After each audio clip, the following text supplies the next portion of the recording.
I'm sitting there with these illustrations, and this guy walks in this blood red robe with black trim, bare chest, gold chain around his neck, holding a glass of champagne, and I'm like, this is Versace. This is the guy, I right? found him. A conversation with character to reflect on my past to present, aware of character defects.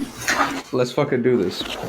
Oh, my boy. All right. The passion, the power, the purpose of unwoven recovery, unity, service, 1 year token. Welcome to Conversations with Character. I am here with Jerra Katilyn Whittaker. She is an incredible woman, an entrepreneur in several ways.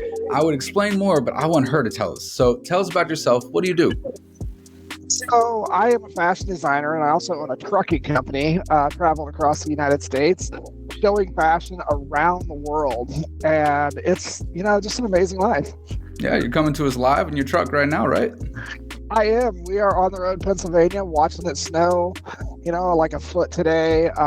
Shut down for the weekend over here at a friend's place, and just kind of having a good time. Wow. Wow. So how long ago did you start the clothing and the trucking company and the transport company? Back in 2011, I started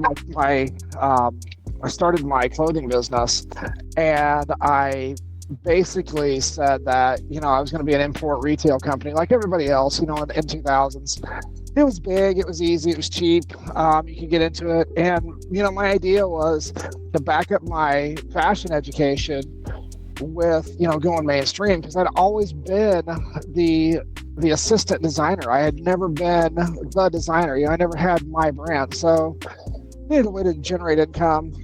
Trucking and import retail, it was an online gig, so you could basically just fire it, forget it, was all drop ship, import it, Sure. drop ship it, and make money. Well, then the economy turned. I got sick.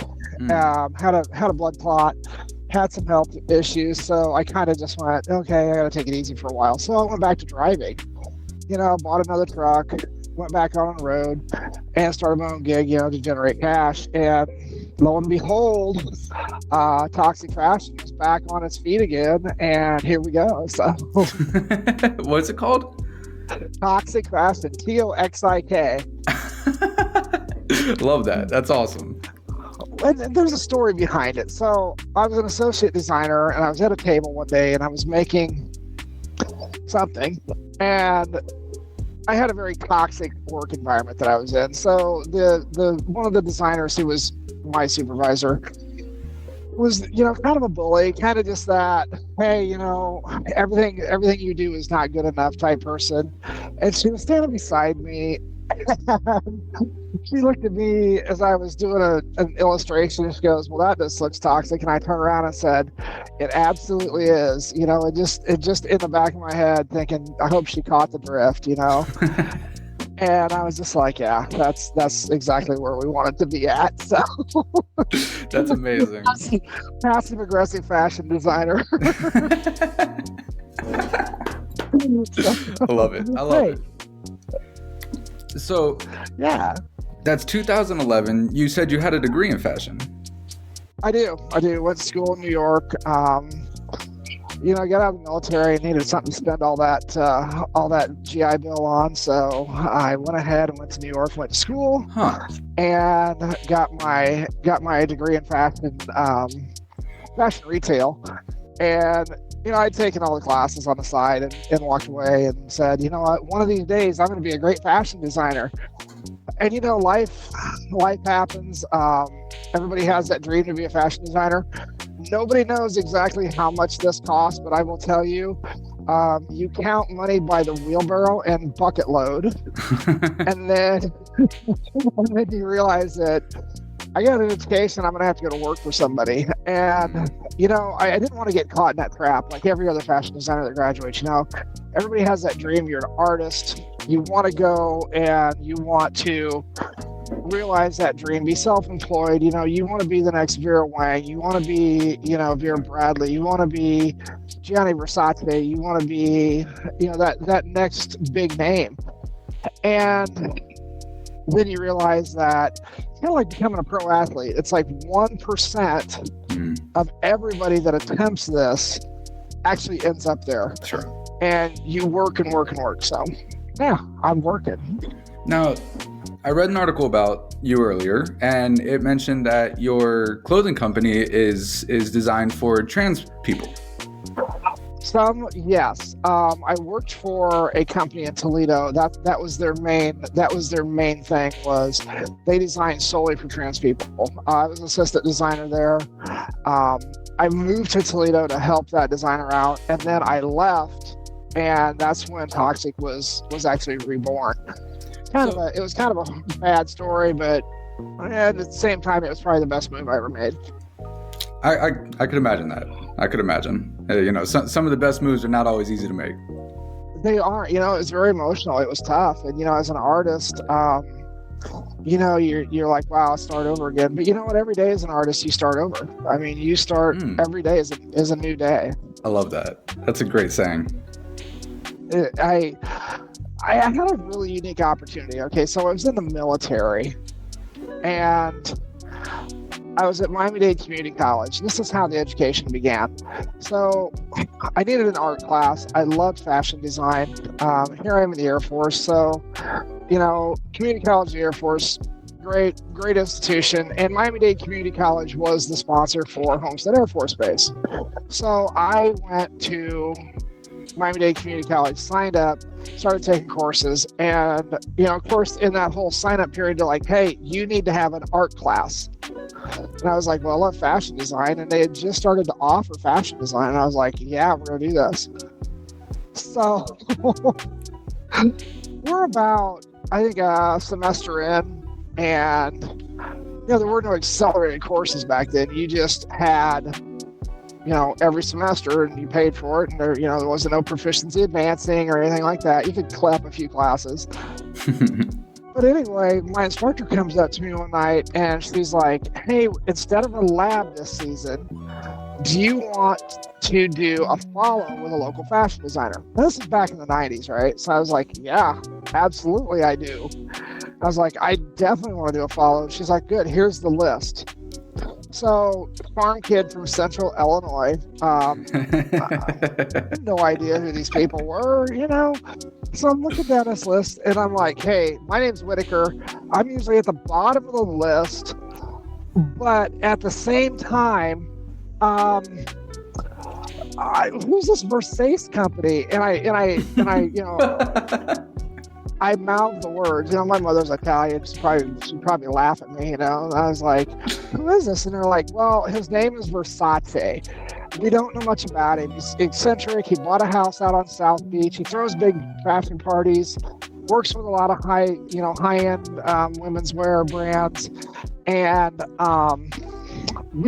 he's just kind of reclusive, but he agreed that, if you want to, if we had a student that wanted to follow him, that's cool. But again, this is the 90s. So it's the rise of the supermodels where, I'm in Miami and they said, here's the address, go out to Ocean Boulevard. This is the mansion he bought. It's on a corner. Oh my God. Right. So I'm like the ripe old age of like 19 3/4. So I drive up to, Ocean Boulevard, park over in the park by the volleyball pits because there was parking over there then. And I walk up to the door and I knock on the door and you kind of wait and you're like, I don't know what this is. I don't know where this is at. And, where this is going, and all of a sudden the door opens and Bulldog comes to the front door, his assistant. And he goes, may I help you? And he was looking at me like, they're lost. They have no idea where they're at. And I said, yeah, I'm the designer from the college. And he looked at me and goes, come with me. Just come. So we go in and I'm thinking this is Gianni Versace. I'd never read a fashion magazine in my life. Oh no. You thought Bulldog. This is his assistant. Yeah, this is Bulldog. This is his assistant, So he takes me up to the illustrations room and he's like, illustrate some dresses. So I illustrate some dresses and like nobody's around. And then I'm sitting there with these illustrations and this guy walks in this blood red robe with black trim, bare chest, gold chain around his neck, holding a glass of champagne, and I'm like, this is Versace. This is the guy, right? Found him. Found him, and he looks at me and he goes, "You'll do. You're hired." And I looked at him and I was like, "Oh my god!" I was like, "I'm a student. I'm just here to follow you and watch you." And he said, "Whatever." So I ended up. All right, so Homestead Air Force Base is about 45 miles from South Beach on the interstate. So I end up, while I'm going to school, and I worked night shift on the base. So I would be up there every morning, leave at 4 in the morning, drive up there every morning. Wow. To go to work, start work, get into designing, illustrating, and watching him design it, watching him come to life, watching his art just explode. And I learned so much by just watching and seeing how he thought and his thought processes, and attending the parties, networking. Because back then, everybody wanted to be a supermodel, and they all flocked to certain designers, and he was one of those designers because he was that good. And I worked with him until the hurricane in 1992. Basically we got relocated because the Hurricane Andrew destroyed Homestead Air Force Base. But my time there taught me more of the principles of design than I later learned in college, because the man was he oozed information. It was just the connection between his brain and his fingertips and his artistic vision and fabric was phenomenal. It was crazy. I'd imagine. I mean, he's top tier. There's no bigger than Versace. No. And Donatella was his muse for years, and for her to take over the company, sadly, it's become part of a big conglomerate now, and but it is what it is. 2024 it's that for you. it's 2024. We just came out of a huge pandemic, and you know what?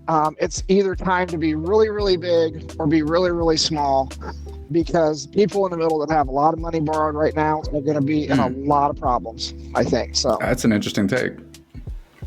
Like I said, it's good to be small right now, and we're small. We don't have a lot of financial exposure out there. We don't have a lot of debt. We're doing shows. We're going around the world. I just got back from Italy and France, and I got to show the collection in Europe. Wow. Wow. That was cool. Yeah. How are you landing stuff like that? How do you get opportunities like that? You find the platforms, submit your work, and then the platform either gives you a thumbs up or a thumbs down. And if your work is good enough, and you have any type of publication following, which comes with showing, and you got to pay your dues in the fashion industry. It's 100% like anything else. Pay to play. Your podcast. Yep. And Daniel DeCrisio from Los Angeles, California, a very good friend of mine. I dressed him for his birthday in 2 weeks at Whiskey A Go-Go.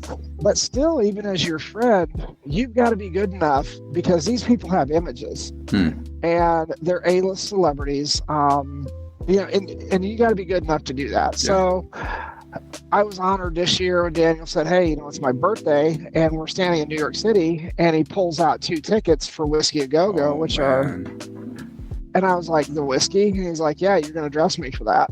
And I dressed him for RuPaul's Drag Race premiere, for the London premiere for RuPaul's Drag Race.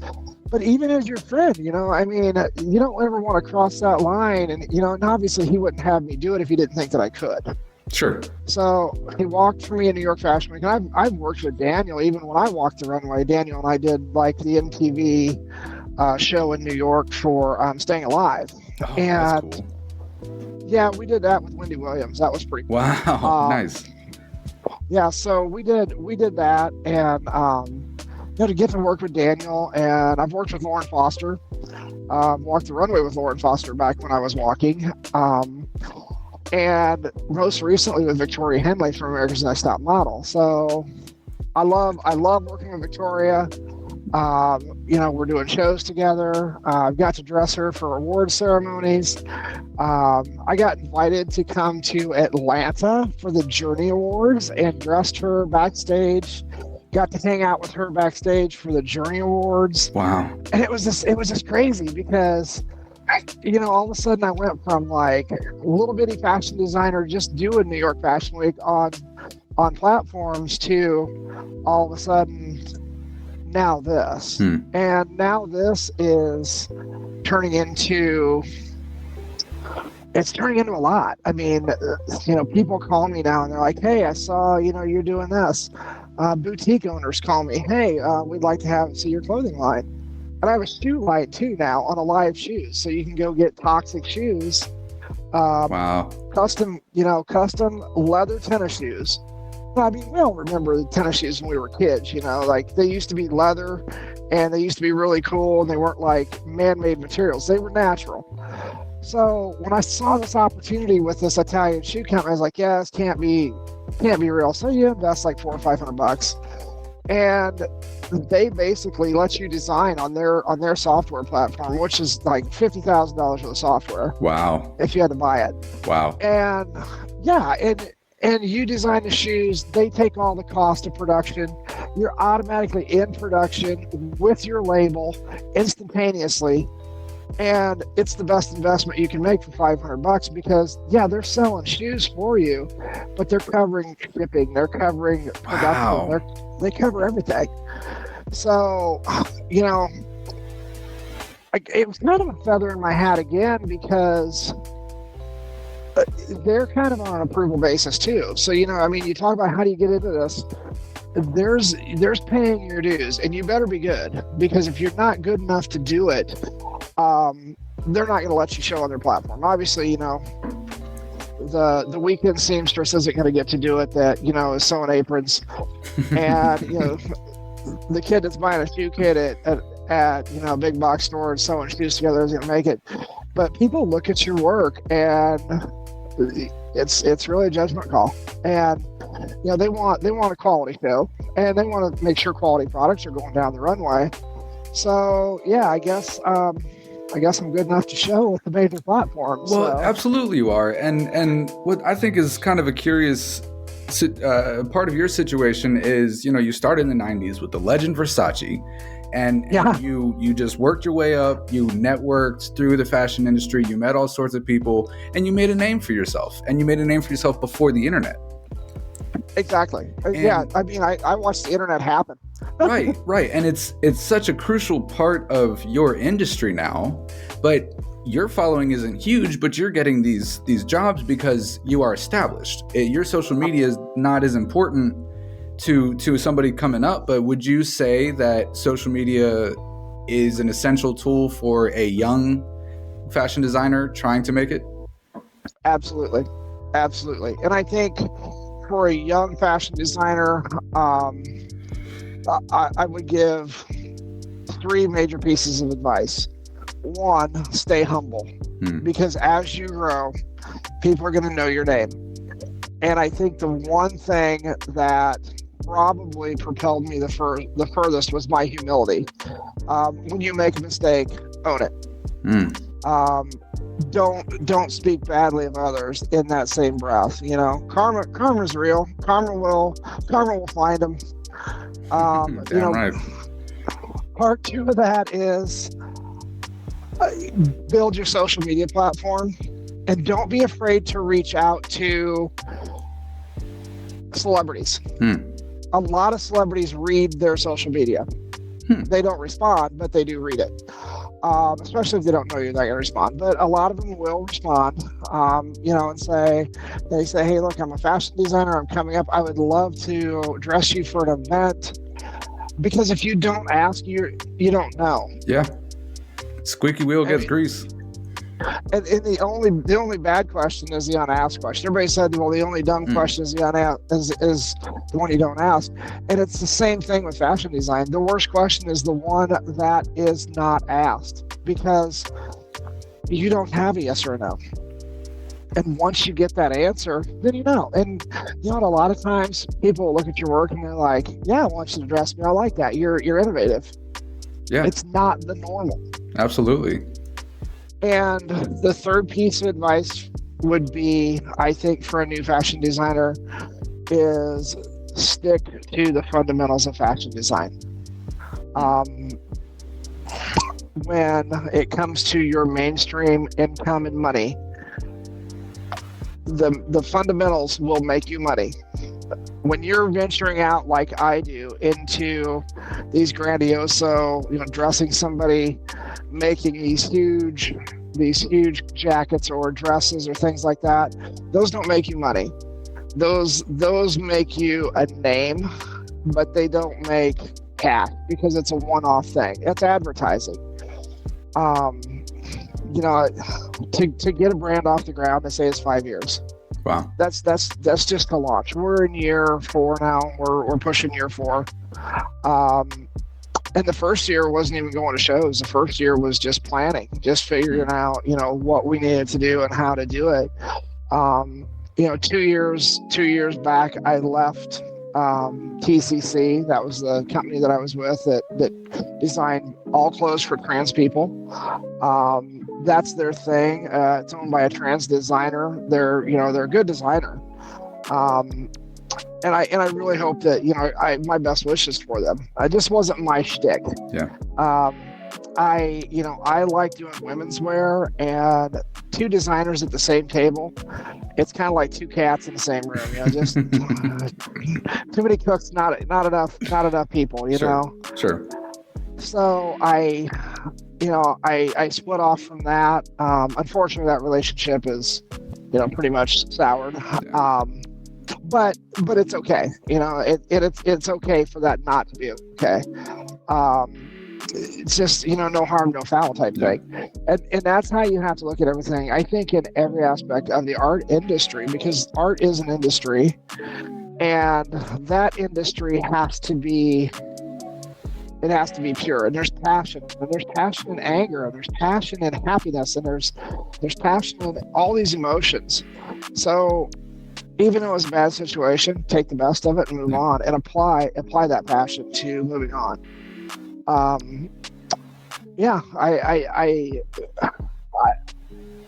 have a new artist come to me and ask that question, and I've had that before. I was interviewed by Kids Want to Know during a fashion show one time. They said, what would you tell a new fashion designer? And jokingly, I said, cut class, go to trunk shows, and D is for diploma. No, don't do that. Go to class, learn what you can. Yeah. Know that you're learning from another artist, and that their style may not be yours. Develop you, and develop your own style, because if you force it, it sucks. Yeah. If you force art, it sucks. If you let it develop naturally, it's a beautiful thing. It's so beautiful. Yeah. And that's what I love about the art industry is you can be innovative, you can be fundamental, you can be anything you want to be in the art industry and find beauty in it. All right. Yeah. So let's get back to your company, though. Tell me about the name of your clothing company, and will you also elaborate for someone who's kind of ignorant to the fashion industry and the nuances of what do you mean by trans clothes, like clothes for transgender people? All right, so a lot of times you'll have clothing suited for a binary form, male form or female form. So those fittings don't work with a lot of clothes. So what you have to interpolate between the male form and female form, and you just have to make it work. So grading or sizing becomes a huge issue. So if you're going to fit a size 2 onto the quote-unquote binary male form, then you have to make adjustments for the difference in body shape. And it's different with every person, even in binary clothing production. So now you're getting into a multi-binary or non-binary format, and this is where the art happens, because bodies are larger or smaller, or bodies are wider or narrower. So now you take your normal pattern and you have to add an inch, or you have to, cut a quarter inch out here and get the right fitment, because if it doesn't fit, obviously you can't wear it. Those are some challenges with trans people. And so you're just not building a box. Everybody can build a mod dress and throw it on, and it's a box, and now you look like grandma in her houseboat walking out to get the mail. Not the look you want. I do have a lot of trans friends. One's a bodybuilder, Courtney Gray, Dr. Courtney Gray in Miami. She's a female bodybuilder. It's a challenge to fit Courtney because she is a female bodybuilder. Right. So now you've got to work around that.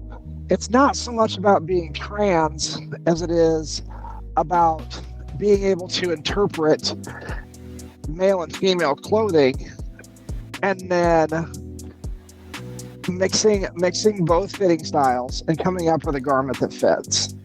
Okay. And it's all in measurement. I mean, it's 100% of fit is measurement. Are a lot of people doing that? There are very few. There is trans clothing company in Toledo. Melissa does that. There is a trans company in, I believe, Connecticut, and they're kind of delving into it. They're more undergarments, and they do some outerwear. And I think there is one in the Philippines as well. And so I don't know the name of that company. You're really creating a genre right now. Absolutely. That's amazing. And you have to. I mean, and that's the thing about the art of this is, if you stick to fundamental fashion design, you're going to make menswear, women's wear, or children's wear. So let's push this a little bit further, and let's make something that fits. And this is part of fashion design, is trend. And people think trend is, it's plaids, or it's solids, or it's florals, or no. Trend is what is going on with that type of clothing and that genre of clothing. Okay, we all remember the song Popping Tags. Oh, yeah. As soon as that song comes out, what's everybody do? They go raid every Goodwill store. They raid every store across the United States. The clothing that has been hanging on a rack that's got dust on it. And all of a sudden, that 1978 tweed jacket just became style. It's like, okay, I remember my dad wearing that. They had the brown things on the elbows, the corduroy patches, corduroy patches, and you know this stuff. So like they have all this stuff, and everybody, that's a trend, Okay, so then everybody went to tweed and corduroy. So, the onslaught of this new thing, trans people are becoming more visible. And they want clothing that fits. Yeah. And so that was a big thing. That was a huge thing and a huge trend, not to be trans, but the trend is now we have a new style to develop. I mean, let's face it, in fashion, we have bent and sewn material for eons, since the Roman days, people have fashion fabric together. That's the first thing they teach you in fashion school is, one of the staples of, the pyramid of needs of Maslow is people need clothing, shelter, clothing. So, since people have been on the face of the earth, they have fashion clothing out of something. Fig leaves, right. And fashion design school brings you all the way through to modern day. Leather was huge at one point in time. Leather still is. I mean, for shoes. I mean, leather is a very important staple in the fashion industry. Fur. I mean, I get it. don't hate, don't hate me, but there's people out there that are going to comment on this and they're going to hate because, but you know what? Fur was used, for decades. Northern climates, people protected themselves with fur. Yeah. It's part of it. Also, this thing with leather now kind of confuses me because when I was in high school, if you showed up to school in a fake leather jacket, people tore you apart. But don't show up to school now in a real leather jacket because you'll get that same reaction. Oh yeah, exactly. And faux fur the same way. I think it was Kendall. Yes. Was Kendall or Kylie was seen recently in a fur jacket, and the K's are amazing women. I love the K's, but that takes a lot of guts to show up in LA, New York in a real fur coat. And I'm waiting for the 80s, 90s reaction of somebody to dump like a bucket of red paint and destroy the coat. Right. Right. And I get it. People have that. They have that affection towards animals. They don't want to see that. And I respect that. I don't do any design in fur. It's a very specialized market, and it's extremely expensive, obviously. But I respect people's wishes, But yeah, you're right. In the 90s, if you showed up in a leather jacket and it was a fake leather jacket that they bought at Kmart, you got ran out of where you were. You got killed. And now, yeah, like you said, if you show up in a leather jacket now, people are like, like you murderer. Yeah, you murderer. Stop grilling next to my house. You're killing me. It's like, yeah. In the fashion industry, you got to remember too, this industry is very, very passionate.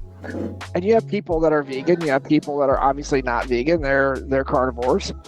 And you got to be careful because you can upset people, the wrong product, the wrong time.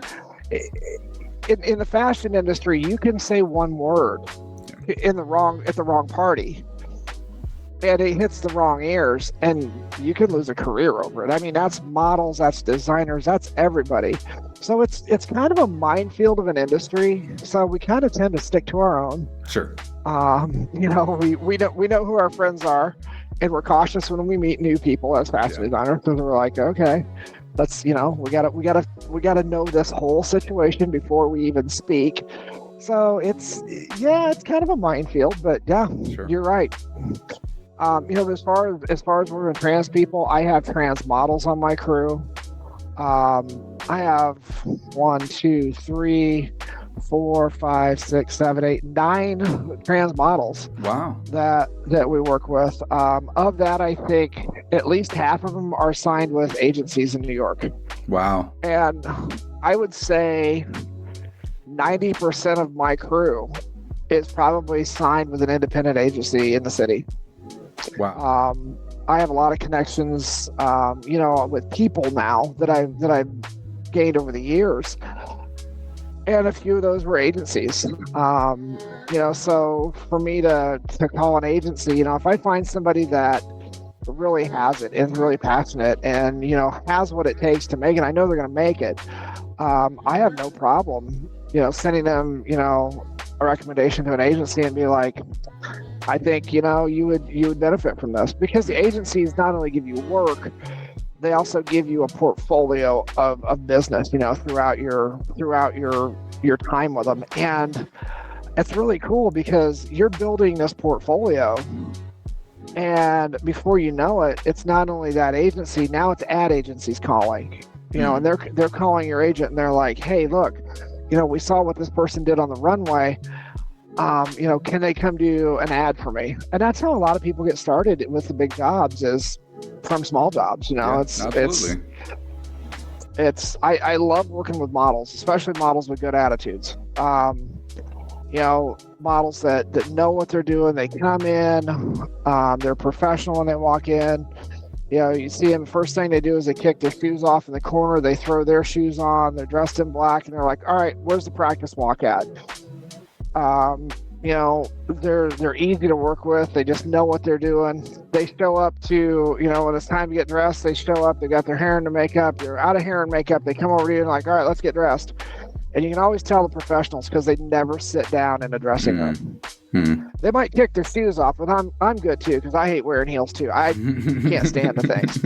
I mean, your feet go numb. Your circulation gets cut off to your toes. It's no fun.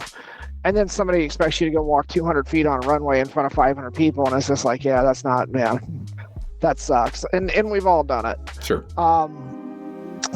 But yeah, I mean, I love working with professional models and giving people recommendations is fun because you get to see them light up. I love making people happy.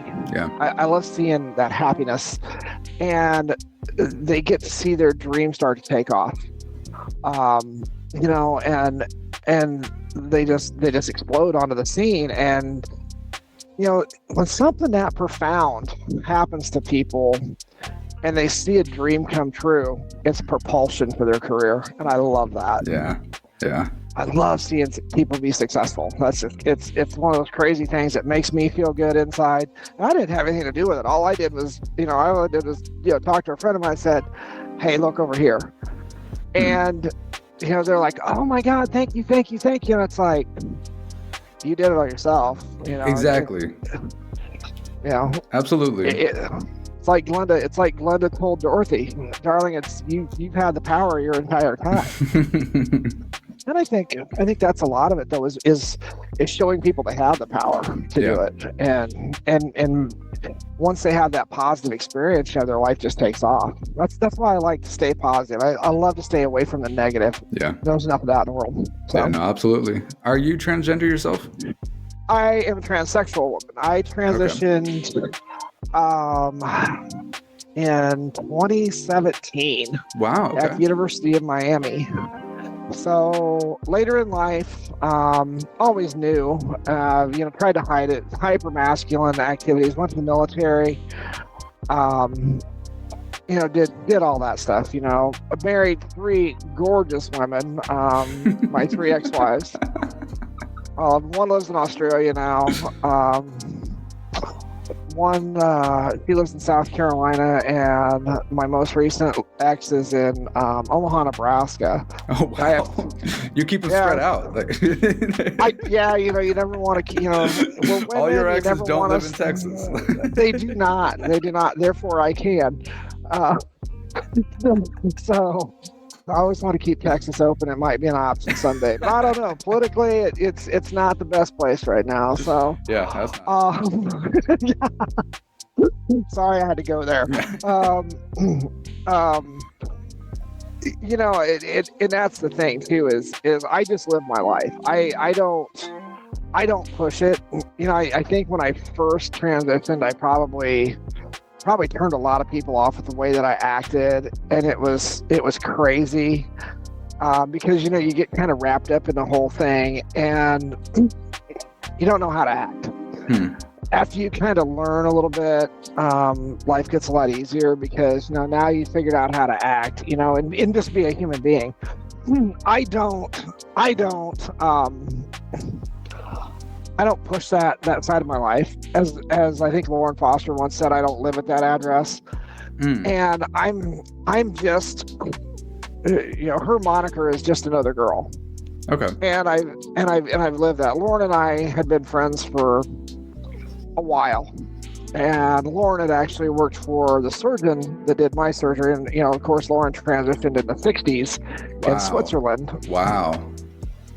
Oh yeah, she transitioned way back when, and she transitioned in the 60s in Switzerland, and Dr. Christian did her surgery. Fast forward 20 some years, and here I am at one of the biggest medical centers in the United States, University of Miami. I'm Jesuit educated as well, so University of Miami was it was a comfortable place for me to go.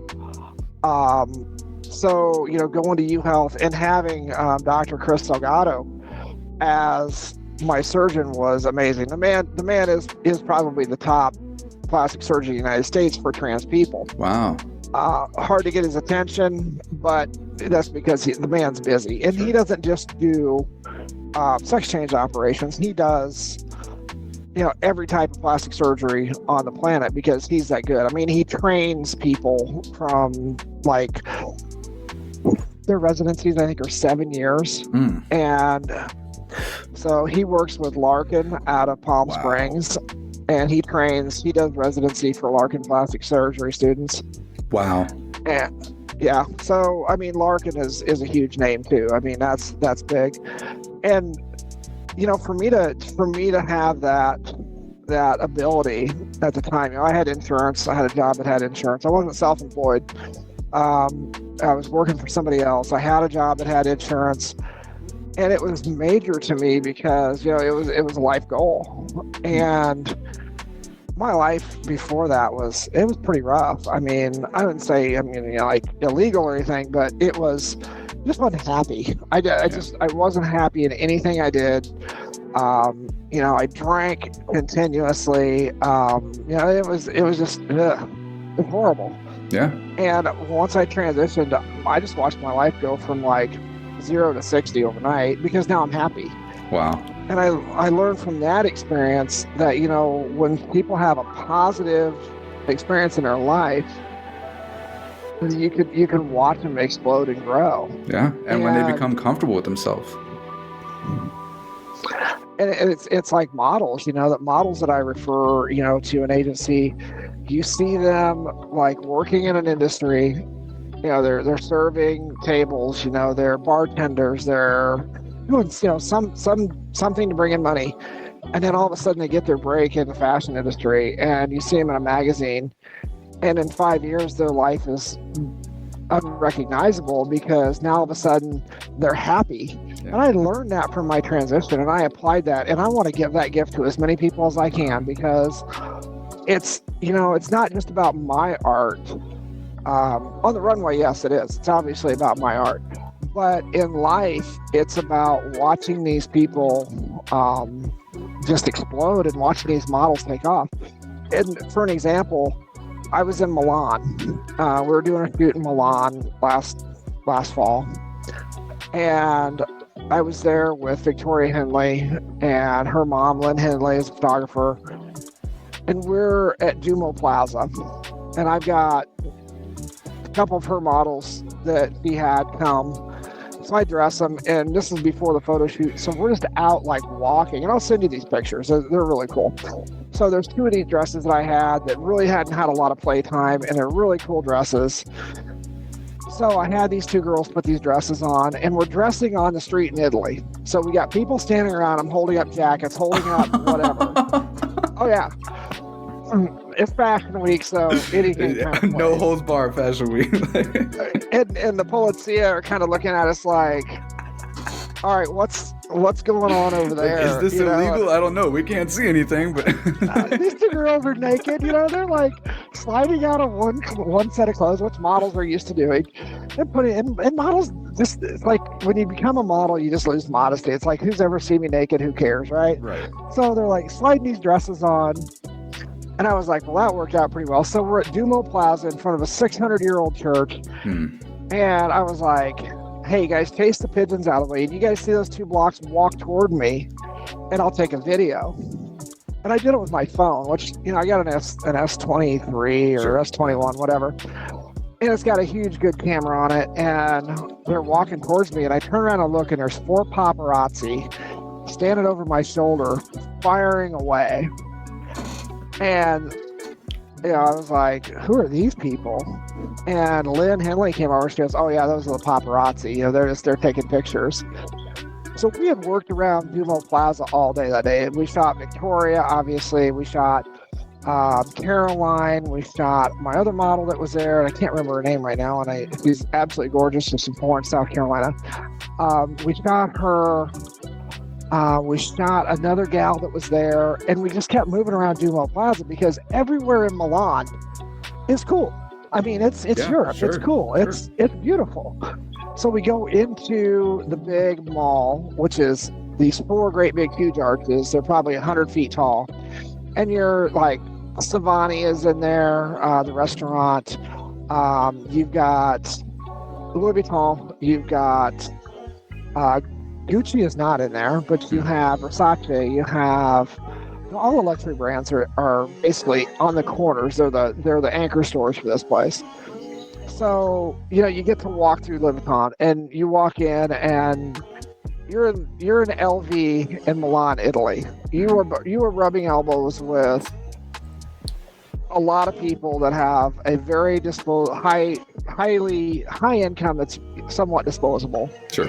Because you're looking at a $10,000 suitcase, you're looking at a $30,000 purse, you're looking at all these things, and when you walk in, and the people in the stores are out there looking at you dressing these models, so you automatically get a pass to come into the store, because it's not a place that they're just going to let everybody in Milan walk into. Right. So they know you're in the industry. You go upstairs and grab a glass of champagne off the tray as you're walking around, and I was like, that was kind of a cool experience. Honestly, I mean, for a small town Midwest kid to walk into a luxury brand store in Milan, Italy, and have a glass of champagne while I'm, perusing, Nicholas's products and everything that Nicolas Gaspier has put out. I'm like, oh yeah, look at that. Well, that's what he's doing over here.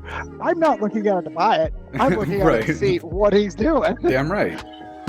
And I'm drinking his booze while I'm doing it. So, I was good with it. So, no, Italy was cool. So back to my story. Sorry, I've chased some squirrel. This girl, Caroline, she's from Atlanta, and she had signed up to, come to a photo shoot package in Italy. So I said, I really need another model for my Paris show. I was like, would you come to Paris with me? Right there on the street, never met this girl. Wow. I worked with her for 4 hours. And she goes, wait, what? And I was like, I would like to have you come walk in my Paris show. Who says no to that? Exactly. She's a natural model, right?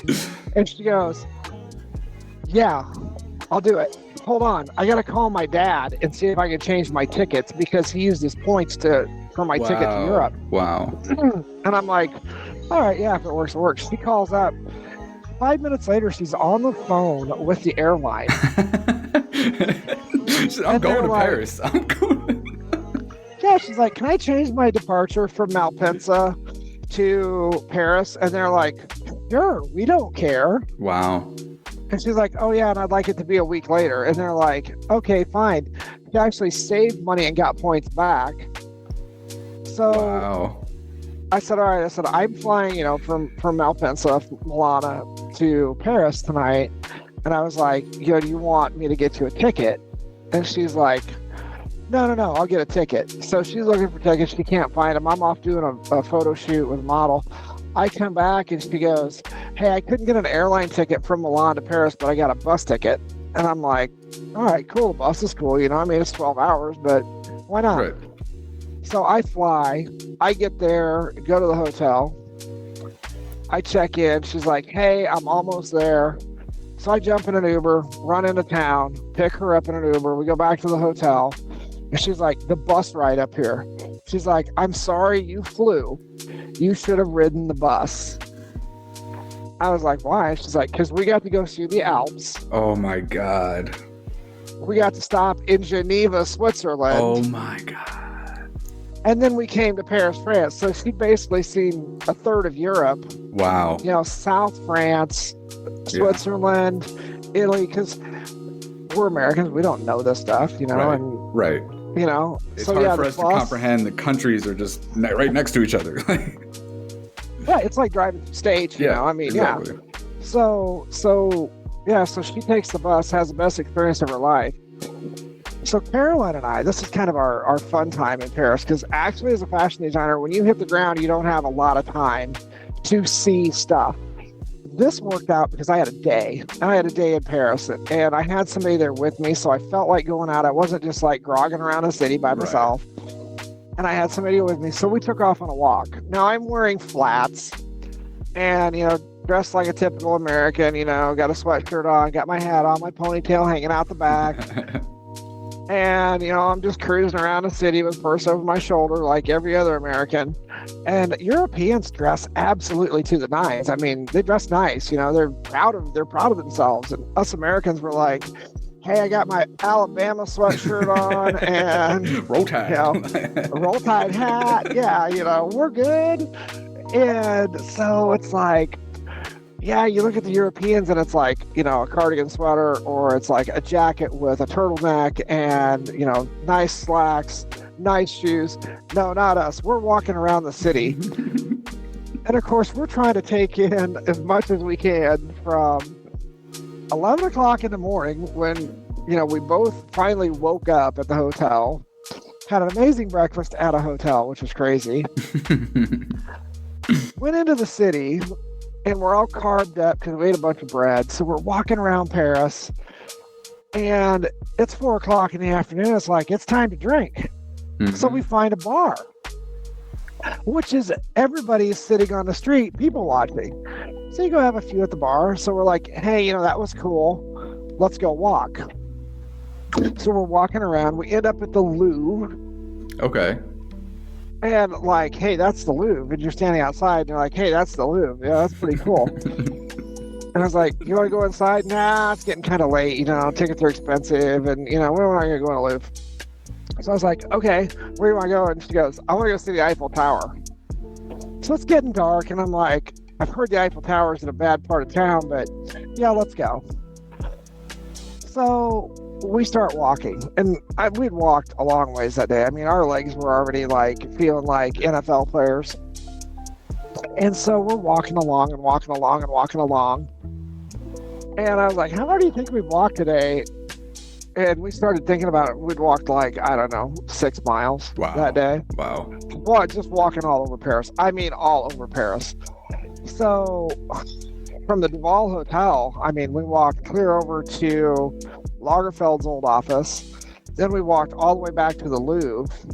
And we were not in a hurry. We were just cruising. Sure. Best way to see Paris. No Ubers, just by foot. So then we decided to walk from the Louvre to the Eiffel Tower, which is like 3 miles. We don't even know. Oh, man. We can come around the corner and we can see, the river. Right. And the river's gorgeous. And, I'm like, yeah, I remember that from like documentaries and stuff, So we're walking along the river and we're like, I wonder how far it is to the Eiffel Tower. And we start looking like on our phones and it's like, oh, it's another mile. So we're walking through Paris, and it's a really beautiful neighborhood right around the Eiffel Tower. I mean, it's nice. Yeah. I'm sure that real estate's probably like New York's, probably downtown New York. It's probably very expensive. Sure. It's very well kept. So we go to the Eiffel Tower, and we're sitting there, and I was like, okay, it's almost dark, and it's this big gray, green, yellow metal thing. And I'm like, I flew 4,000 miles and this is the Eiffel Tower. And all of a sudden, I literally no more than think that and the lights come on. Gorgeous. Wow. I mean, instant perspective change. and I'm taking pictures and I'm like, oh, wow. And I'm just like, I flew 4,000 miles and this is what it was for. And like Caroline had just, taken a bus through Switzerland from Italy. She was, she works for a production company in Atlanta. They do movies, and she works on set with a lot of people. So Caroline's like, yeah, she's like, this is so cool. So we get done and we're walking around the Eiffel Tower, and Kendall Jenner had walked there the night before. The L'Oreal show was there. So the stage was still up. So we got to see the stage. Nice. And of course, obviously, they'd already flown home. So we got to see that. And we got to see the entrance to the World Rugby Championship, because we'd walked past that night. Of course, that was all over with. We missed it by like 2 days. So to say that Paris is fun is an understatement. I loved Paris. I loved Milan. Milan is a lot more. It's Italian serious. Sure. It's like your Italian uncle. He's always serious. That's Milan. Paris is more, love serious. They have different atmospheres in both cities. Yeah. Absolutely loved both of them. Going back to Europe this year to show again. It's in the words of Travis Kelce, it's electric. It really is electric because you are wrapped up in this industry and everybody gets excited about it. It's like when it's football season, they're watching football. When it's fashion season, they're into fashion mode. And people get behind you and they get really wrapped up in what's going on in the community. So love having the public image, the public support, to see my company grow and to be in Europe, the United States, and in Costa Rica. I went to Costa Rica at the beginning of 2023, and that was huge too. So big animal lover. Love animals. There's a place that we go in Costa Rica that Victoria Henley had introduced me to. It's called Lands and Love Resort and Animal Rescue. So everything that you go there for, they put towards animal rescue. That's amazing. It is. It's really cool. And I love animal rescue, especially in countries like Costa Rica where, it's big there. It's big here, but it's bigger there. Yeah. And they take these animals in. They build wheelchairs for the ones that aren't ambulatory. They nurse them back to health. They're in the rainforest, so it's amazing. And now I'm not a vegan, but I'm going to tell you, this resort is vegan. So when I went there, I was like, I don't know what I'm going to eat for a week. But I got there and I tried it. And I'm going to tell you what, the chef, she's from Israel. And I'm going to tell you what, I can live on soy protein and mushroom protein. Wow. It was good. It was tasty. It was done right. If I tried to cook vegan at home. It'd be what you imagine vegan to be. Right, exactly. Yeah. She's a vegan chef and she's cool. But now this resort, it was professional people from around the world that literally gave up their professional careers. Physicians, attorneys. One was a filmmaker from LA. Wow. Very well known, that literally cashed in their careers, chipped in, they all bought this resort together, and this is their new job. And they're living in Costa Rica. That's so cool. I'm telling you, my life is filled with dynamic people that are, crazy about art, and I am living my dream. That's amazing. Congratulations. Thank you. It's funny. When we set this interview up, I've talked to so many people since this time that I didn't realize that we met at Victoria Henley's show in Tennessee. We did. Yes. And first of all, you said some very kind and encouraging words when I told you I was just starting this podcast, and I think about those words a lot, like the way you said them. So I just want to say thank you for that. And one thing that I've spoken to several models on the podcast about is something that you brought up to me about how COVID changed the fashion industry. Oh, yeah. Tell me about that. We used to produce, and we produced so many shows in the fashion industry. Those shows, obviously getting people together was not an option. So a lot of it went digital. So fashion podcasting became huge. Yeah. Beyond that, shows went digital. And it changed the industry towards AI.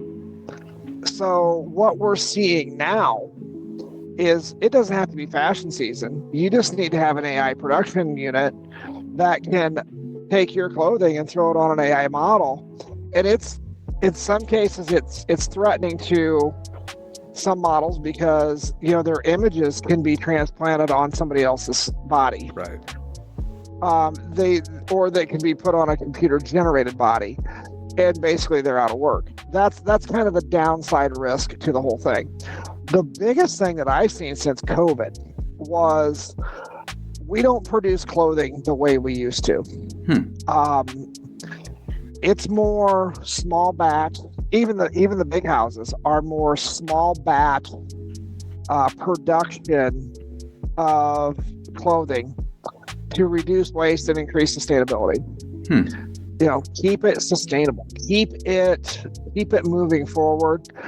Instead of producing 1,000 of an item, maybe now it's only 800, 900, depending on the item. So the rest of that stuff doesn't get, thrown in a landfill. And, a lot of sustainability was addressed during COVID. Another big thing during COVID was how money is spent on these shows. It's interesting. Before, it used to be the platforms would reach out to designers and be like, hey, we'd love to have you. Please cover these costs for us. Now the platforms have become, hey, this is our cost. This is what it's going to cost you. And they become profit generators for themselves. That was a huge thing after COVID that we saw. It wasn't just about the art anymore for the platforms. So that leads me to a really big announcement, actually. This is gonna be kind of cool, but I kind of let Victoria tread in waters last year because she said she'd never produce her own shows. She would always be with a platform, and Victoria has built her own platform. It's solid, and I got to say that Magnifique's platform, Victoria owns that Magnifique name, and I will say this. She has a very good thing because it gives models an opportunity to dip their toes in the pool and see if they even like the industry. They get to work with multiple designers. They get to work with a lot of people. They get to work with me. They get to work with Victoria. They get to work with a ton of people that they normally wouldn't be exposed to as a beginning model. Some of these models are, pageant people that, they did a lot of pageants. Now they want to try modeling. It's a totally different genre for them. And they get to experience the runway. And some of them love it. Some are like, yeah, no, modeling's not for me. I'm more into the pageant. I'm more into, they want that, they want to have that, what do you call it? That competitiveness. They want to compete, and there's nothing to compete with in modeling. That's the first thing I tell pageant people is, hey, look, you're not here to win money. Right. You don't win a modeling show. You don't. yeah. You don't win anything here. If anything, it's going to be an expense for you. And by the way, you're here to show my clothes and not yourself. And they're like, oh wait, what? It's about my clothes. I just wanted to let you know it's not about you, it's about me this time. And they're like, oh. And so, it answers a lot of questions for a lot of people that want to come into the industry. And Victoria is doing it well. She took herself and her career with America's Next Top Model, with her presence on the runway, and have no fear. Victoria Henley is a professional. Yeah. I will say this: Victoria's all business, and when it comes to business, and myself as a fashion designer, I've stepped on people's toes. She has too, and every model that's ever made it has. It's not about whose toes you step on. It's whether or not they have toes left when you're done, and hopefully you don't step that hard. But there's positives and negatives in every job and every career. Yeah. And that career is really cool because you got to fight for this. I mean, the fashion industry, as delicate as you have to be in certain situations, there are some situations that are all out war. Fashion designers, we talk. We don't talk about our designs. We talk about the industry and how we're going to shape the industry as artists. And we also talk about models. You know, Yeah. and I know a lot of the top houses that, you know, they're like, hey, yeah, you know, I made my model selections for the year. And they do that the year prior. And everybody's like, well, why can't I go walk for Marc Jacobs? Well, because Mark already selected his models a year ago. Right. Mark knew who he wanted a year ago. You know, he's part of a huge conglomerate. You know, they have a different take on the industry. They're on thin margins. They've got a budget. They have to stick within that budget. They have associate designers Corporate to structure pay. kind of thing. Very corporate, yes. And you know, his artistry ends when it hits the rack. That's, you know, it's for sale. But that's what those folks do. You know, and their shows are more about their artistic abilities. My shows are more about, hey, I want you to buy my clothes. Sure. Because they can afford to go spend $2,000, $10,000, $20,000 on the material and the labor to build an art show. Okay, that's cool. When Toxic walks into Mood Fabric and I spend $3,000 or $4,000 on material, those are for designs that I hope are going to sell that year. Right. You know, I'm not doing an art There's show. no guarantee. Right. I mean, you know, Jacobs, Versace, all those guys, they know their clothes are going to sell. Right. They, you know, as long as it fits and it looks decent, they're going to sell, and they're going to sell for big money. Chanel, you know, timeless. When it comes to Toxic, you know, I've got to be a little more frugal, and I've got to design to the standard of, I need to get this to production and get it on a rack somewhere. Right. And this year was the first year that we were actually approached. So I know we're on the right path because we were actually approached by a retail outlet in New York City that's in Soho and in Midtown. And they said, hey, would you like to put your products in the store? Unfortunately, right now, that's not in our business plan because we're still building. Sure. You know, and we're brand building, and you know, we're always going to be brand building. And you can't like guarantee consistency for something like that, right? You can't. Even going to production, you gotta have money. And I'm not gonna lie. I mean, every dollar we have right now, we are building this brand. Yeah, that's what it takes. That's what it takes. And if anybody would have told me this in fashion design school, and I would have been standing down there on 38th and 8th and went, I don't need money to be a fashion designer. Yeah, you do. And you need a boatload of it. And that's why the trucking business, as long as the IRS isn't listening, the trucking business is funding the fashion business to get it off the ground. And you know, I'm not saying that either one is going to go away or maybe one goes away at the end when the fashion business gets up and rolling. But right now, this is money input into the fashion business to get it up and going, and it's high flow cash because trucking develops and generates high flow, high dollar. And fashion eats money by it eats high flow and high dollar. It eats high flow, high dollar. It's my cash burn right now. I never thought in my life I would burn this much cash in a year, and I can. And you can do it on a phone call. I mean, renting a venue, $4,000. Yep. Just, I mean, when you can part with $4,000 and you're not wealthy, you're just like, I'm driven. Yeah. I mean, there's a difference between being driven and people are like, wow, you must be wealthy because you can spend all that money. It's like, no, I only had 500 left after that $4,000. So right, exactly. Right. And I'm tired because I spent 2 weeks on the road to make that $4,000. So I'm splitting up my time. I mean, my days, I'm not going to lie, are probably 20 plus hours long. I mean, because when I get done driving, I'm in the back and I've got my book out and I'm illustrating. You should be documenting all this. You should be filming all of that. That is such a crazy story. I know, right? I swear, when this company takes off, I want to tell this story. I want to tell it on film because it's going to be like, what are you doing?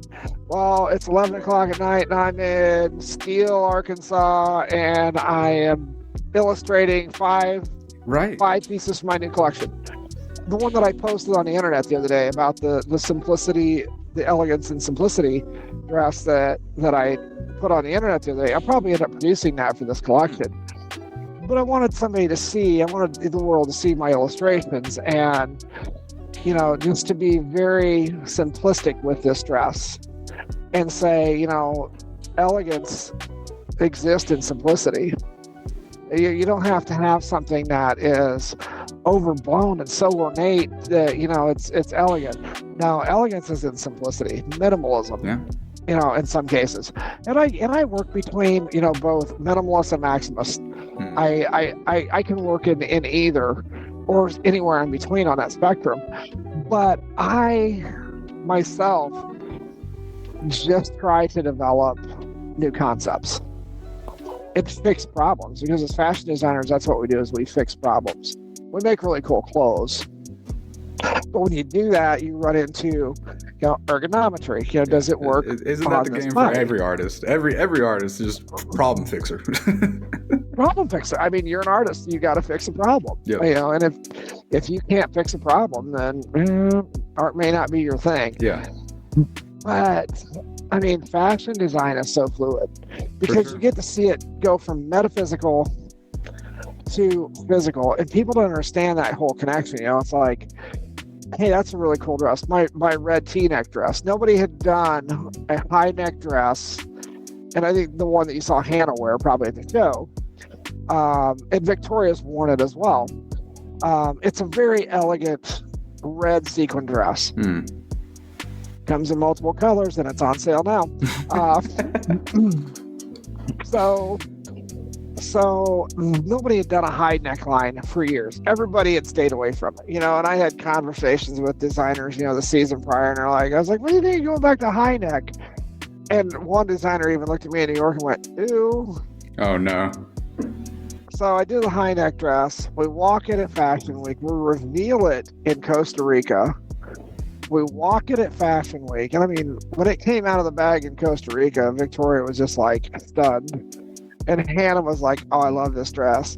And I'm thinking to myself, yeah, ew. So I was like, so I do this high neck dress, and everybody's stunned by it. Wow. So we get back to the States, you know, and we walk it in New York, and you had not seen a high neck choker dress for decades. You go on the internet now and Google choker high neck dress, and they're everywhere because everybody, yeah, exactly, right? It's like, whoa, where'd that come from? You know, and I keep thinking to myself, you know, ew, and now it's everywhere. You know, Yep. it's like everybody wants a high neck choker dress, and everybody's making it. The only difference between mine and theirs is mine doesn't have seams. Mine has 2 seams down the sides. Wow. Yeah, that's one of the things that I learned in high fashion is you design with as few seams as possible. That's cool. Sometimes you put seams in, you know, to make something stand out, or, you know, dart something, or, you know, pull something in, or add, you know, texture to it. But one of the big rules that I learned was Italian high fashion was you don't put seams in unless you absolutely need them. You know, you try to hide seams.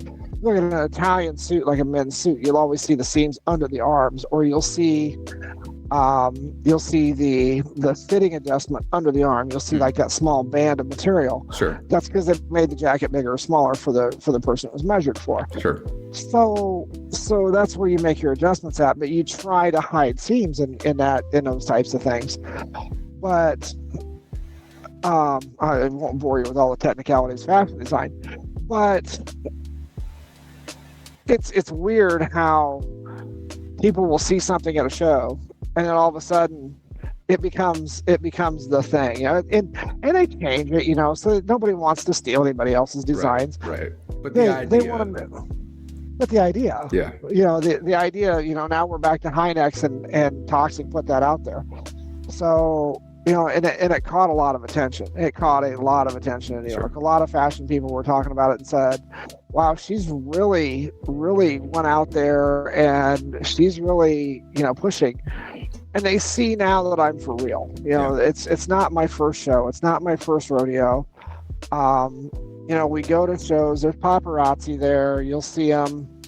you saw the ones in Tennessee that were there, and I don't think it's intrusive. I like them because, hey, at this point in time, any coverage I can get, is good coverage. Are they going to sell a picture? Yeah, they're going to sell a picture. But you know what? That's what those guys do. You do podcasts, they do pictures. Right. Are they going to profit from that? Absolutely, they're going to. That's why the guy bought a $10,000 camera, and I'm worth taking a picture of now. So there's another kind of, hey, you might be doing something right, because the paparazzi like to take pictures of you every once in a while. Yeah. I'm obviously not that musical genius from Pennsylvania that lives in Kansas City now. What's her name? Oh, Taylor. Yeah. I mean, she's probably the most photographed person on the planet. I'm sure. But it's kind of cool to think of the fact that people want to take your picture. And it's like, for me, again, small Midwest kid going, oh, somebody wants to take my picture every now and again. And I know a couple paparazzi. I'm good friends with them on Instagram. And, they photograph my models. They photograph my work. And it's like, free pub. Yeah, you want to do that? Yeah, if you're going to make some money, go do that. I'm good with that. And it's those relationships that people are like, oh, that's so intrusive. Oh, no, darling, it's called show business. It's not called show charity. You don't get into this industry not being prepared for that kind of thing. Exactly. And Victoria, people have sat there, and they'll hammer down on her. She'll walk out of a building, and all of a sudden somebody's taking her picture. And for me in the beginning, it really bothered me, because I used to talk to Lauren all the time, and I was like, yeah, I was in Miami, and, this photographer took my picture, and I was trying to hide. She goes, why are you hiding? Yeah. It's like, they want to take your picture. Don't hide. Right. He's like, just be nice to them. She's like, if you're nice to them, they're going to write nice things about you.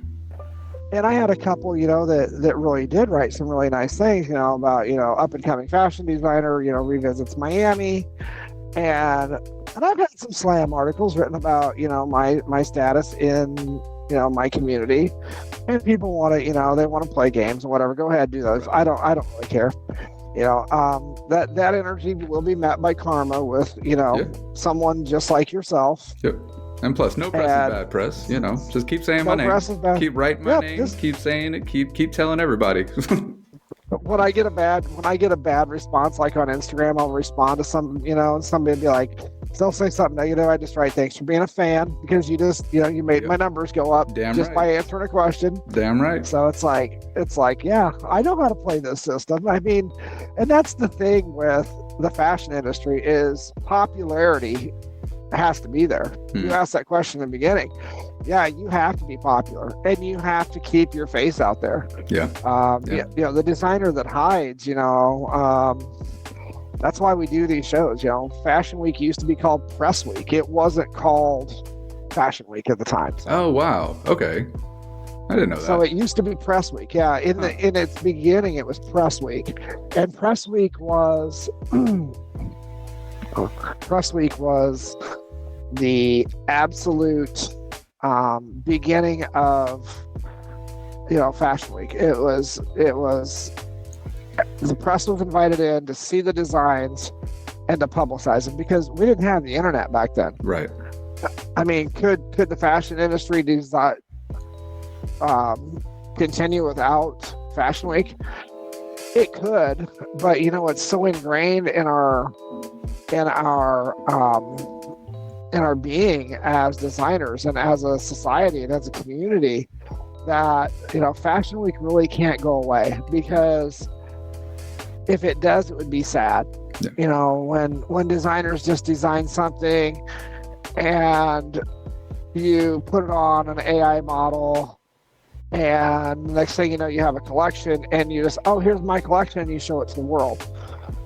Is that the way it's probably going to go? Sadly, yeah. It might. Yeah. It might. But, and you've been to fashion shows. I know, I've seen you at fashion shows. So it's fun, the camaraderie, the connection with people, the connection with the art, and the crowd. When you walk down that runway as a designer, and I've walked the runway as a model, for years, and that's cool, because after the show, they're like, "Oh, hi, model," shake your hand, very good job. But when you're a fashion designer, and the thing that gets me is you're now the designer, you're the boss. And I don't play that role. You see me at fashion shows. I don't play that role. I play the role of, hey, I designed something. Hey, let's go have fun. Let's go take a walk. My famous words, let's go take a walk. And that's the cue for the models to get ready to go walk that design. So I'm like, okay. I go to the end of the runway the first time as a designer, and people stand up and start clapping. Wow. And I was like, what are they clapping for? And they're like, oh, wait a minute, they're clapping for me. And then you go to Europe to a fashion show where it's super serious. And we did a fashion show, and we ended up lending some models to the platform. So the platform responded with, hey, since you helped us out, would you like to walk a few more designs and do a second walk at the end of the show? And I was like, yeah, that'd be cool. Yeah. So we walked the main body of the collection. People died for it. So we're in Paris, and we had picked like 10 or 15 models because they gave us like 10 more slots for free. Wow. Just for letting other designers use our models. Because it was hard to get people there. And I was like, yeah, let's do it. So I put the other half of the collection together, and it started like mix matching things from previous collections. So it wasn't something old. And like walked that. And we set it to Mean Girls, or to the Symphony. And to Bittersweet Symphony, and it was the end. We closed the show, and it's Bittersweet Symphony, and the Europeans they're not exposed to that song very much like we are in the States, because we have a whole Mean Girls, right. they love that song. So the entire crowd gets into Bittersweet Symphony as they're walking. Wow. And like the crowd's into it, and then my wools walked, which, I mean, my wools are, I did a knitted wool this year, which included a Marc Jacobs fabric, a Versace fabric, and a Louis Vuitton fabric. And they're knitted wools. They were really, really fun colors. And people saw it. I did crop jackets, and I put them on the girls, and I had them taped so they weren't overexposed, and they were just amazing pieces. And I watched them walk down the runway in Paris, and that's when it hit me. You just brought your brand to Paris, France. Wow. So that was cool. Wow. That was like my aha moment. Yeah. So. Yeah. What do you got coming up? What do you got coming up in 2024? Big announcement. So February 10th, 2024. You ready for this? I was told by a friend of mine in Italy that she said, if you're gonna act like a big house, you need to act like a big house. And she's like, she's like, you just need to act, accordingly. And I said, what do you mean? And she said, you need to do your own shows. It's like, if you're going to be one of us, act like one of us. So Toxic this year, February 10th, big announcement, at the Sanctuary on Roosevelt Island. Wow. 6 p.m. campaign reception with charcuterie boards. Take the tram out, take the bus out, take a cab, take an Uber, drive over to Brooklyn, and come in on 36th Street Bridge. Wow. We will be putting on our own show, led by Victoria Henley's platform at Magnifique. Congratulations. That's huge. Thank you. That is huge. We are stepping out. We are doing our own show. Victoria and I have kind of held this under our hats for a little bit. Ticket sales are gonna start probably tonight. I think they start, and the link goes up. We are definitely gonna have a show at Roosevelt Island, just like old school fashion. We're trying our best right now to have a entertainer come in. Details. Sure, sure. Come drink my booze, come eat my food. I'm gonna do a champagne reception on me. Cash bar after that. They own the bar. It's New York. It's a liquor license thing. Yeah. It's got to be cash bar. And I'm not gonna get everybody drinks. Right. I'm sorry. I'm giving you a glass of champagne. That's a lot. That's a lot. Come get some cheese and crackers and some swanky meat snacks and swanky grapes and cheese and crackers. Like I said, come eat my food, drink my booze, and look at my art. That's so exciting. It is. It's cool. For weeks I've had this in the back of my head and trying not to stress out about it. And I'm like, okay, yeah, this is happening. And then it's like, oh yeah, you need to get home and finish the collection too. Because everything's cut, everything's done. It's just got to be put together. And I'm like, okay, yeah, you got a month, get this collection on the road. And by the way, you still need to work and earn money in between here and there because you still got to pay for your way in New York. So. Details. It's just money. It's just money. Don't worry, they'll make more tomorrow. Yep. So yeah. Anybody? I didn't expect anybody to hand it to me, in the fashion industry, and I've worked for it. I'm not gonna lie. Yeah. I'm out here trucking to make money so I can go to fashion shows. Yeah. I'm self-employed, so I can be self-employed, so I can take time off and go have fun. Yeah. And build this business and make it a fun business. Yeah, I've built like 5 businesses over my life, and most of them were successful. Some of them were, I probably shouldn't do that anymore. Yeah. But I've stayed self-employed my entire life because I don't know if I can work for anybody else. I don't know. I can't. I know I can't. I'm not the employee type. I'm sorry.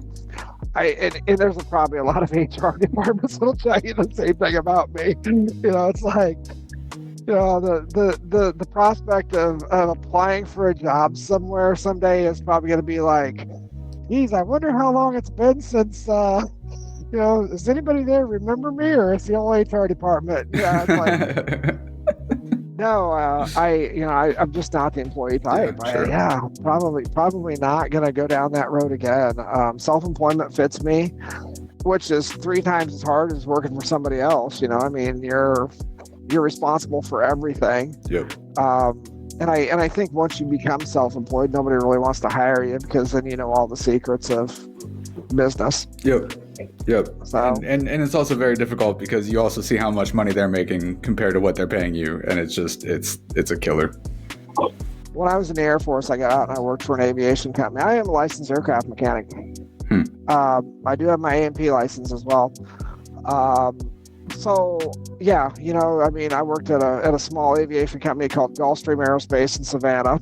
The wealthy of the wealthy fly on Gulfstream. Obviously, they're the Cadillac of corporate aircraft, and it was kind of an offsetting experience because they're buying an airplane for $55 million.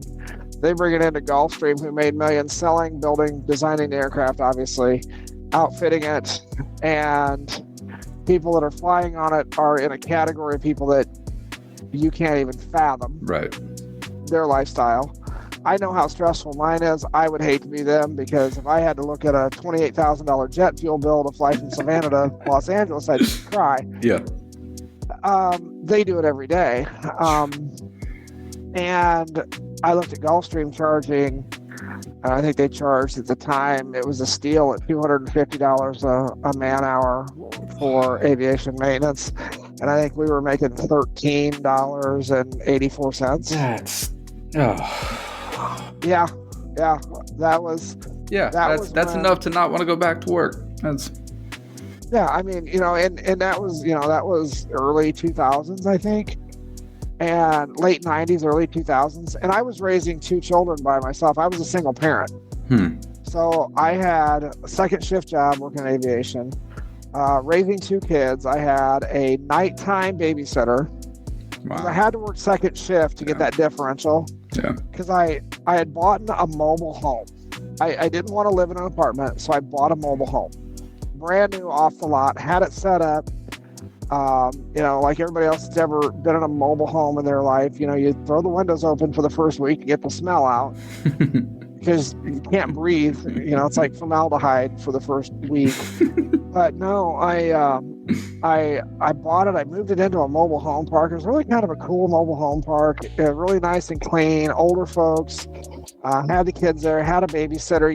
That was her side gig. She stayed with the kids, and I worked. And as a single parent, I think you learn a lot about yourself and what you are actually capable of. You have 2 children. You can't just give up on them. Right. I was a single parent, and I raised my kids, and I'm going to tell you what, I ended up moving to an apartment. I ended up selling the thing and moved to an apartment in town because it was closer or something. And we lived above the beauty salon in Port Wentworth, Georgia. I was at the end of Gulfstreams Road. I could hit work quick. Right. I got a promotion. And, it came to that day when, the people from Learjet pulled into the parking lot and had a job fair across the street. And I got hired by them. Next thing I know, I'm in Tucson, Arizona. Wow. And, went to Scottsdale, worked for an operator in Scottsdale who was a customer that hired me from them off the floor. And, hired me and a friend of mine that had worked there. And, we were running their operation in Scottsdale, Arizona. So, my moving to Scottsdale really got me back into the fashion industry because I had time then. And, it was a different type of job. Sure. So getting back into the fashion industry in Arizona was huge. And I worked a retail job, to really kind of bump myself into that position. Online school, had really just started up. Online classes were more like dial-up classes.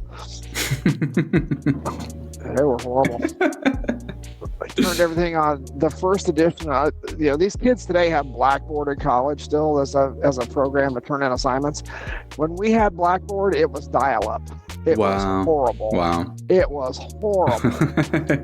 They would like email you assignments, and like email was not what it is today. So you'd have they'd email you 50 questions. You'd have to go look them up and and basically peruse the chapter to answer the questions. But I look back at my education and I'm glad I got it because you can't learn fashion design on your own. There are some self-taught designers out there. I will say that. But they had insight from somewhere else because just the principles of fashion design, they're learned, they're not known, and there's a lot of things that if you don't do this, it causes a problem here. So you got to learn those fundamentals first. But sure. Had a good career. Yeah. No, you've had a hell of a career. You've done a little bit of everything. You've rubbed elbows with all the right people, and you're making moves every day. You should be proud of yourself. I do appreciate that. Thank you, and thank you for having me on. I should have said that at the beginning. That was rude of me. Thanks for having me. No problem at all. I jumped into this tirade like I always do because I'm so scatterbrained. No, but thanks for having me. It's I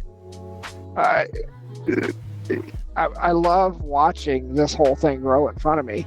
And somebody said one day, they're like, "You're making this grow. You're doing this." And I was like, to me, I'm so hyper focused on like watching the business grow that when I do an interview like with you, and it's so cool, to do an interview with you and see your platform change, and everything has evolved, and the nines, and this is awesome, and I love this.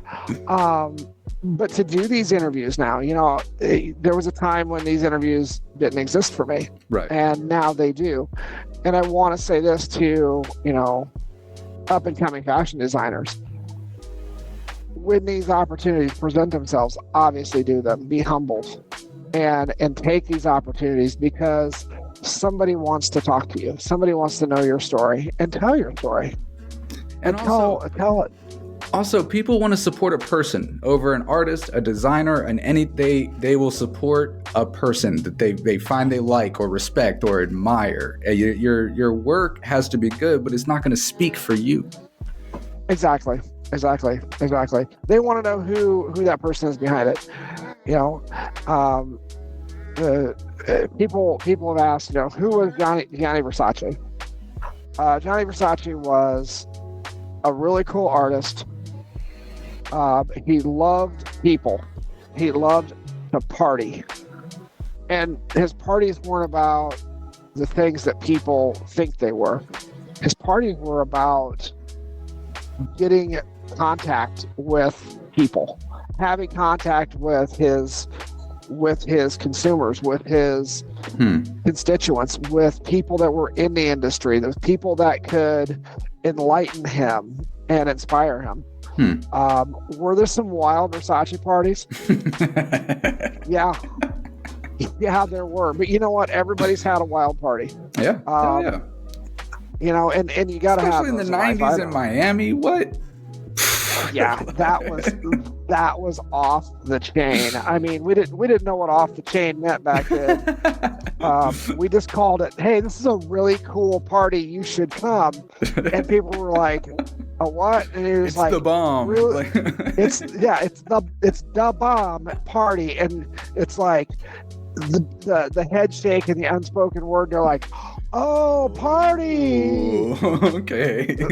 So you know, it was like, and I'm gonna tell you, we rubbed elbows with a lot of people. You know, I mean, politicians would come to the parties. You know, Johnny was friends with a lot of celebrities. I mean, a lot of celebrities. He dressed them, and you know, they would show up, and that's how I learned to work around celebrities, was just normal people with extraordinary talents. You know, and treat people like they're just normal people. Absolutely. So yeah. Thank you so much for your time. This has been one of my favorite conversations. It's been so interesting to hear all the things that you told us, and thank you for sharing everything. This has been Conversations with Character with Jerra Katilyn Whittaker. Follow her up, hit her up, go to her show that she's hosting on the 10th in New York. I'll see y'all next time. Peace out. The most prestigious network in the land, the Signature Series Network.